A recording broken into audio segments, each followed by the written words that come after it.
ಅದಕ್ಕೆ ನಾವೇನು ಮಾಡ್ತೀವಿ, ಗಿಡದಲ್ಲೇ ಇತ್ತು ಅಂದರೆ ಇದು ಬೆಳೆದು ಫೋಟೋಸಿಂಥಸಿಸ್ ಆಗಿದ್ದಾಗ ಆಹಾರ ಸಿಕ್ಕುತ್ತೆ. ಆಮೇಲೆ ಅದು ಮೊಗ್ಗೆಲ್ಲಾನು ದಪ್ಪ ಆಗಿ ಹಣ್ಣು ಕೇಳಿಸುತ್ತಲ್ಲ ಎಲ್ಲರಿಗೂ. ಓಕೆ, ಇದು ಫ್ಲೋರಲ್ ಪ್ರಿಸರ್ವೇಟಿವ್ಸ್ ಇಂದ ಸಕ್ಕರೆ ಇಂಪಾರ್ಟೆಂಟ್, ನೀರು ಇಂಪಾರ್ಟೆಂಟ್.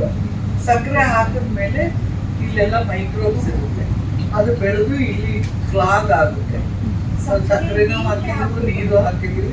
ಸೊ ಅದಕ್ಕೆ ನಾವೇನು ಮಾಡ್ತೀವಿ, we lower the P H lower ಮಾಡಬೇಕು ಅಂದರೆ ಸಿಟ್ರಿಕ್ ಆ್ಯಸಿಡ್ ಅಥವಾ ಅಲ್ಯೂಮಿನಿಯಂ ಸಲ್ಫೇಟ್ ಅಂತ ಸಿಕ್ಕುತ್ತೆ. ಅವು ಎರಡರಲ್ಲಿ ಯಾವ್ದಾದ್ರು ನೀವು 300 ppm ಅಂತ ನಾವು ಸ್ಟ್ಯಾಂಡರ್ಡೈಸ್ ಮಾಡಿ ಇಟ್ಟಿದ್ದೀವಿ ಅದಕ್ಕೆ. ಓಕೆ, ಇದಕ್ಕೆ ನೀವು 2 to 5% ಡಿಪೆಂಡಿಂಗ್ ಆನ್ ದಿ